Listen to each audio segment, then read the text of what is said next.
জিওগ্রাফিটা আপনি একটু কল্পনা করেন যে এই আমরা ভাটির দেশ, আমার উজানে হচ্ছে ভারত। এখন আমার অবস্থান যদি উজানে হতো, ভারতের অবস্থান যদি এখানে হতো, এবং ভারতের যে জনসংখ্যা, ভারতের যে ইকোনমিক ক্যাপাসিটি, তার যে নিউক্লিয়ার পাওয়ার, এইটা যদি আমার থাকতো আর ভারত যদি আমার জায়গায় থাকতো, তাহলে আমার দেশের নদীর অবস্থাটা কি থাকতো? জাস্ট কল্পনা করেন যে আপনি যখন ভাটির দেশে, আমার দুইটা ক্রাইসিস। প্রথমত, আমি ভাটির দেশে, আমার জনসংখ্যা ভারতের তুলনায় 5/1 আয়তন ভারতের 100/1 আমি প্রায়, সরি মানে আমার চেয়ে 5 গুণ বেশি ভারত, তাই না?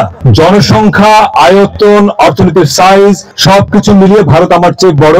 আমি ভাটিতে, এবং ভারত বরাবর যে মাস্তানিটা করে এইটা সবাই আমরা জানি, এবং বছরের পর বছর ধরে, অন্তত আমি দায়িত্ব নিয়ে বলছি, একটা বহু বছর দীর্ঘ সময় ফারাক্কা নিয়ে কথা বলা যেত না গণমাধ্যমে।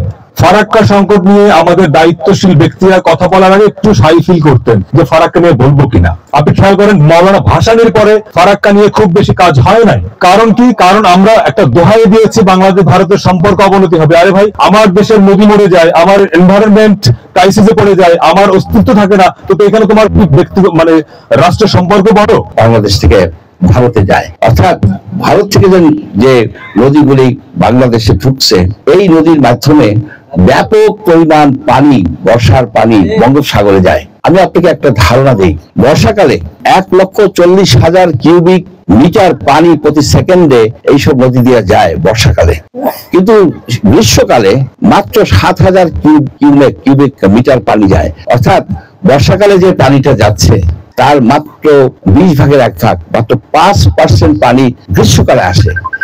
এইটাই কিন্তু আমাদের জন্য একটা বিশাল সমস্যা। বর্ষাকালে অতিরিক্ত পানি, গ্রীষ্মকালে খুবই কম পানি। তারপরে যেহেতু তিস্তা এবং গঙ্গায় পানি কমিয়ে দিয়েছে, তার ফলে আরো কম আসে।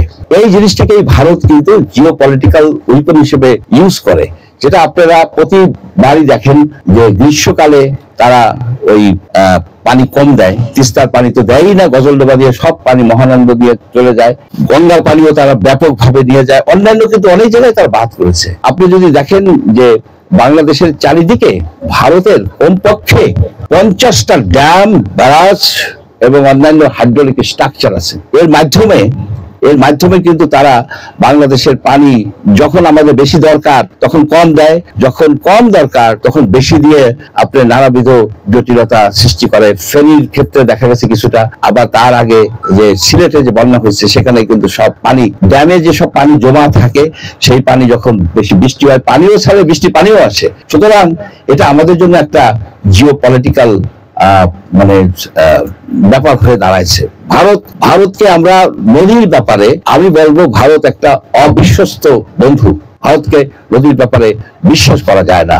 আপনি দেখবেন যে কিভাবে এই গঙ্গা চুক্তি নিয়ে গন্ডগোল পাকায়। 2026 সনে গঙ্গা চুক্তি এক্সপায়ার করে যাবে। এবং আপনাদেরকে আর একটা তথ্য দেই, এই যে 54টা নদী বলা হয় ট্রান্স বাউন্ডারি রিভার, আন্ত সীমান্ত নদী, কিন্তু এর বাইরে আরো অনেক নদী আছে। কমপক্ষে 100 নদী আছে যে নদী আন্ত সীমান্ত নদী। 54টা নদী ধরেন রিকগনাইজড, তার মধ্যে মাত্র একটা বড় নদীর চুক্তি হয়েছে, গঙ্গা চুক্তি। আর যে ফেনী নদীর যে চুক্তি, সে সামান্য 1.82 কিউসেক পানি ভারত নেয়। আর কুশিয়ারাতেও 152 কিউসেক পানি আসে, এটা মাইনর। আপনি যদি দেখেন যে 53 বছরে একটা চুক্তি হয়েছে, সবগুলি চুক্তি যদি এই হারে হতে হয় তাহলে 2800 বছর লাগবে। অর্থাৎ ভারতের উপরে আপনি আস্থা রাখতে পারেন না যে চুক্তি করে আপনি ঠিক মতো পানি পাবেন। আমাদের পানির বিষয়ে হতে হবে সেলফ সাফিসিয়েন্ট, স্বয়ংভর হতে হবে, ভারতের উপর নির্ভর করা যাবে না। সেই পরিপ্রেক্ষিতে বাংলাদেশের হাইড্রোলজিস্টরা এই গঙ্গা ব্যারেজ করেছিল, ডিজাইন করেছিল পাংশার কাছে, যেখানে বর্ষাকালে যে গঙ্গা নদী দিয়ে যে পানি আসে, যে পানি ধরে রাখার কথা ছিল, সেই পানি ধরে রেখে গ্রীষ্মকালে, স্পেশালি মার্চ এপ্রিল মাসে যখন খুব খরা হয়, যখন পানির খুব দরকার কৃষির জন্য, গবাদি পশুর জন্য, আমাদের নিজস্ব ইউজের জন্য, এই পানি তখন ধীরে ধীরে ছেড়ে দেওয়ার কথা। এটা ছিল একটা বিউটিফুল, একটা প্র্যাকটিক্যাল বিষয়।